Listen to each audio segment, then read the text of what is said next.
Assalamualaikum warahmatullahi wabarakatuh. Pada materi kali ini kita akan membahas tentang pengambilan keputusan jangka pendek. Pengambilan keputusan adalah memilih salah satu di antara berbagai alternatif tindakan yang ada.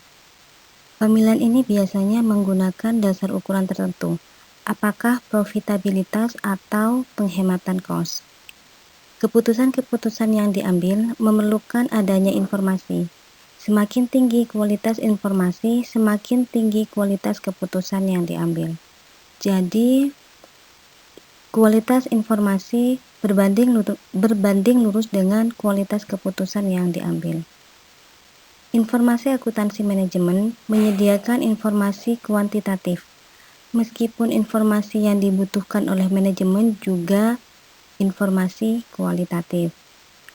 Para manajer berusaha menyusun situasi pengambilan keputusan dalam bentuk informasi kuantitatif sebanyak mungkin, sehingga proses pengambilan keputusan dapat dibuat dengan dasar yang sistematik. Dengan informasi yang kuantitatif, para manajer dapat, yang pertama, mengikuti proses yang logis dalam memilih berbagai alternatif. Yang kedua, dapat mempertanggungjawabkan setiap langkah yang diambil. Dan yang ketiga adalah dapat mengevaluasi hal-hal yang ingin dicapai.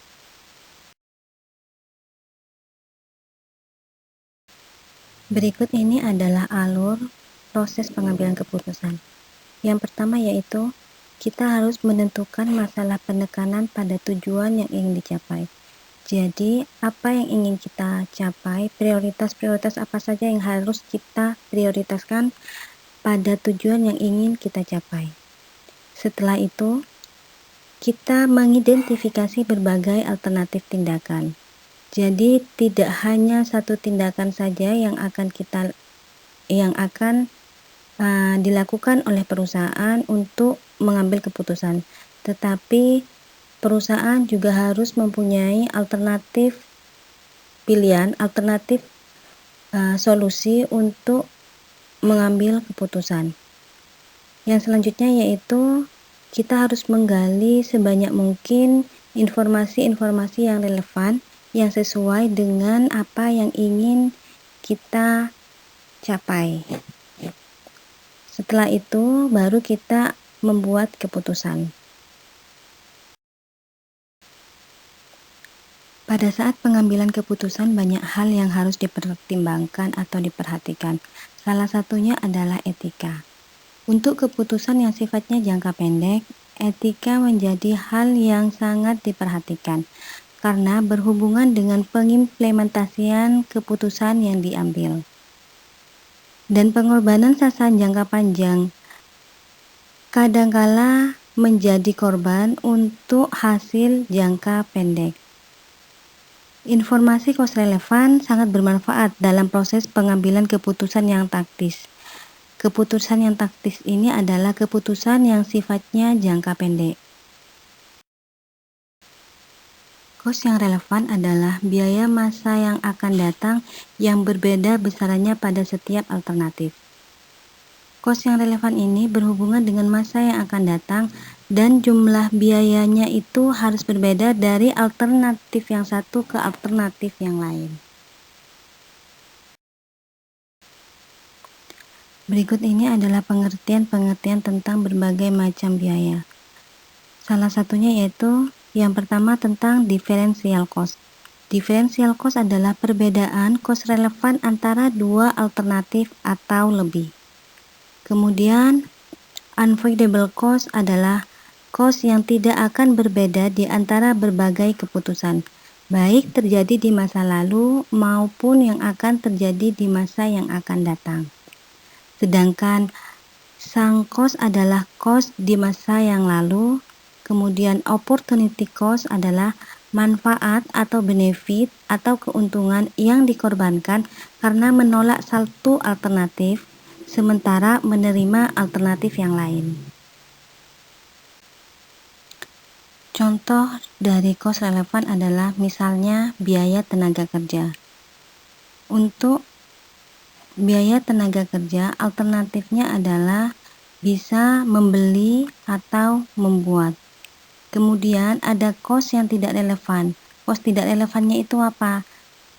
Biaya depresiasi dan biaya sewa, karena tidak ada hubungannya dengan biaya tenaga kerja. Analisis biaya yang relevan dapat membantu seorang manajer dalam mengambil keputusan. Keputusan apa saja yang bisa diambil oleh seorang manajer? Misalnya yang pertama yaitu membuat sendiri atau membeli sebuah komponen. Yang kedua, tetap membuat atau menghentikan sebuah lini produk. Yang ketiga, menerima atau menolak pesanan khusus dengan harga yang lebih rendah dari harga reguler. Yang keempat, mengolah lebih lanjut produk bersama atau menjualnya kembali pada titik pemisahan produk. Berikut ini adalah contoh pada saat perusahaan itu ingin mengambil keputusan apakah membuat sendiri atau membeli sebuah komponen. Informasi yang berkaitan dengan pembuatan suku cadang komputer pada PT Makmur Jaya adalah sebagai berikut. Unit yang dibuat adalah 10.000 unit, sewa peralatannya 1.200, depresiasi peralatan 200, bahan bakunya 1.000, tenaga kerja langsungnya 2.000, overhead variabel 800, dan overhead tetapnya adalah 3.000. Sehingga total biaya yang harus dikeluarkan adalah 8.200. Untuk studi kasusnya sebagai berikut. Saat ini, perusahaan menerima tawaran sebuah komponen dari seorang pemasok dengan harga Rp4.750 per unit. Haruskah menerima tawaran atau membuat sendiri komponen tersebut? Jika kita identifikasi dari informasi awal, perusahaan membutuhkan biaya atau harus mengeluarkan sejumlah biaya 8.200 per unit untuk membuat komponen tersebut. Dari sini, kita bisa simpulkan kalau perusahaan lebih baik untuk menerima tawaran dari pemasok, karena perusahaan hanya perlu mengeluarkan uang 4.750 per unitnya daripada membuat sendiri komponen dengan harga 8.200. Sehingga saat perusahaan menerima tawaran dari pemasok, perusahaan bisa memperoleh laba yang lebih tinggi daripada perusahaan membuat sendiri komponen tersebut.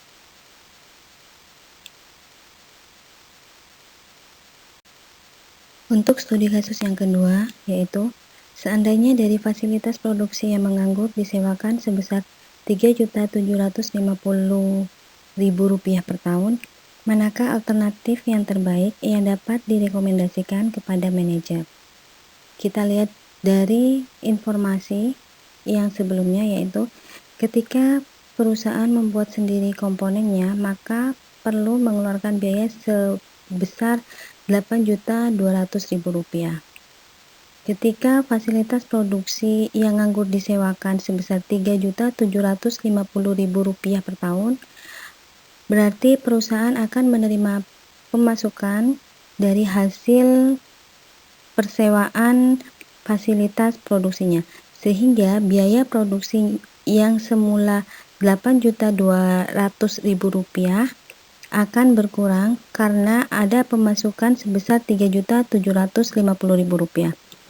Sehingga biaya produksinya menjadi Rp4.450.000. Dari sini perusahaan bisa membuat sendiri komponen tersebut. Akan tetapi jika dibandingkan dengan tawaran yang ditawarkan oleh pemasok sebesar Rp4.750.000 akan lebih menguntungkan kepada perusahaan untuk membuat sendiri komponen tersebut, karena biaya yang dikeluarkan oleh perusahaan lebih kecil daripada harga yang harus dikeluarkan oleh perusahaan kepada pemasok. Berikut adalah estimasi laba rugi untuk ketiga produk yang dihasilkan oleh PT Sumber Rejeki. Datanya dalam ribuan rupiah. Dari laporan laba rugi tersebut dapat dilihat bahwa produk C secara individu mengalami kerugian. Haruskah perusahaan menghentikan pembuatan dan penjualan produk tersebut? Berikut adalah tabel mengenai data produk A, produk B, dan produk C. Untuk penjualannya di produk A Rp500.000, kemudian di produk B Rp800.000, dan di produk C adalah Rp150.000, sehingga total penjualan di perusahaan adalah Rp1.450.000. Sedangkan biaya variabelnya untuk produk A adalah Rp250.000, produk B-nya Rp480.000, produk C-nya Rp140.000. Totalnya adalah Rp870.000. Sehingga margin kontribusi produk A adalah Rp250.000, produk B Rp320.000, dan produk C adalah Rp10.000. Totalnya adalah Rp580.000. Sedangkan untuk biaya tetap di sini ada beberapa biaya. Yang pertama yaitu ada biaya gaji, biaya advertensi, biaya depresiasi, dan total biaya tetapnya. Jadi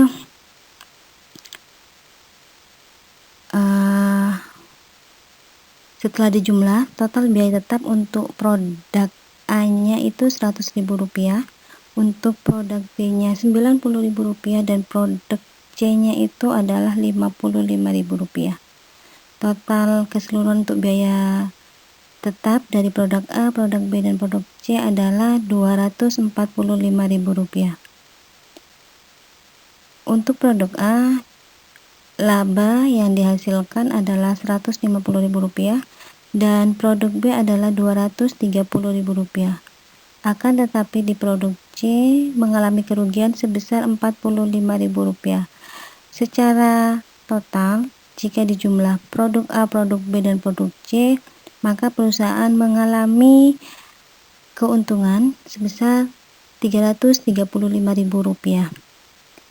Di sini juga ada biaya tetap bersama yaitu Rp125.000, sehingga laba bersih yang dimiliki oleh perusahaan adalah Rp210.000.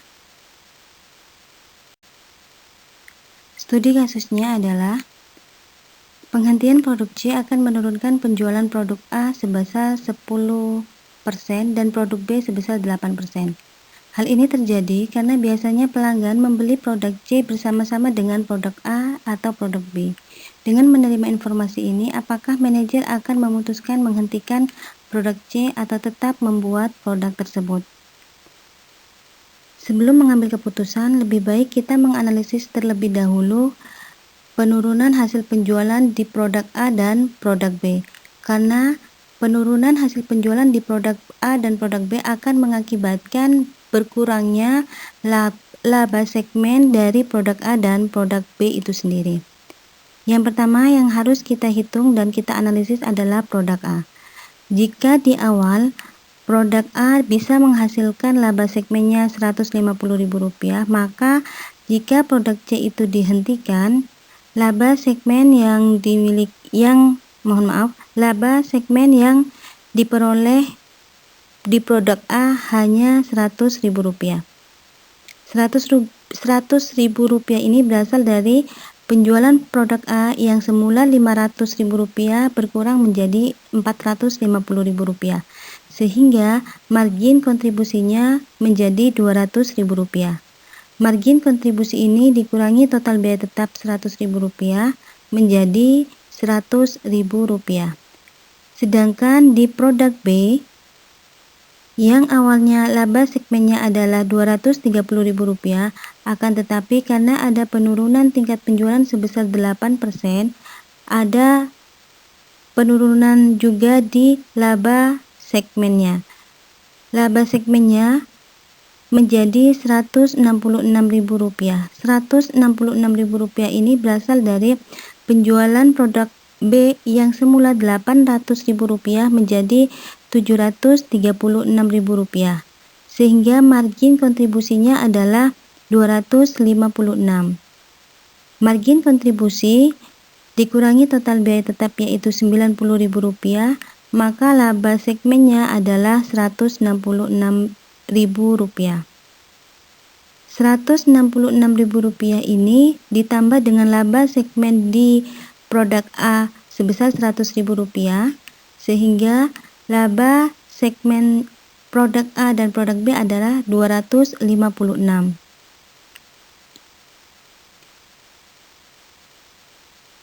Rp256 ini akan dikurangi lagi total biaya tetap bersama, yaitu Rp125.000, sehingga hasilnya menjadi Rp131.000.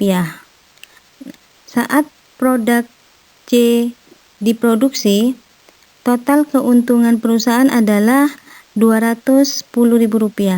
Sedangkan ketika produk C dihentikan produksinya, laba yang dimiliki perusahaan hanya berkisar Rp131.000, sehingga manajer bisa mengambil keputusan untuk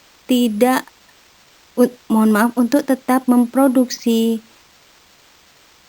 produk C, akan tetapi dengan jumlah yang lebih sedikit daripada sebelumnya. Untuk kasus yang kedua yaitu membuat atau menghentikan dengan alternatif penggunaan fasilitas. Manajer produksi setuju bahwa produk C dihentikan, namun produk C harus diganti dengan produk baru yaitu produk D. Manajer produksi menjamin bahwa penggunaan fasilitas produksi untuk membuat produk D tidak membutuhkan biaya dengan estimasi penjualan dan laba sebagai berikut. Untuk laba segmen di produk D bisa kita lihat dalam tabel sebagai berikut. Penjualannya adalah Rp100 juta, biaya variabelnya adalah Rp40 juta, sehingga kontribusi marginnya adalah Rp60 juta. Biaya tetap langsungnya Rp55 juta, sehingga laba segmen di produk D adalah Rp5 juta. Jika kita bandingkan, ketika produk C mengalami kerugian, perusahaan hanya mendapatkan laba bersih sebesar Rp210 juta. Sedangkan jika produk C diganti dengan produk D, keuntungan yang bisa dimiliki oleh perusahaan laba bersihnya adalah Rp310 juta, karena laba segmen ketika produk D diproduksi tidak mengalami kerugian akan tetapi mengalami keuntungan sehingga labanya meningkat dan manajer akan mengambil keputusan untuk mengganti produk C dengan produk D.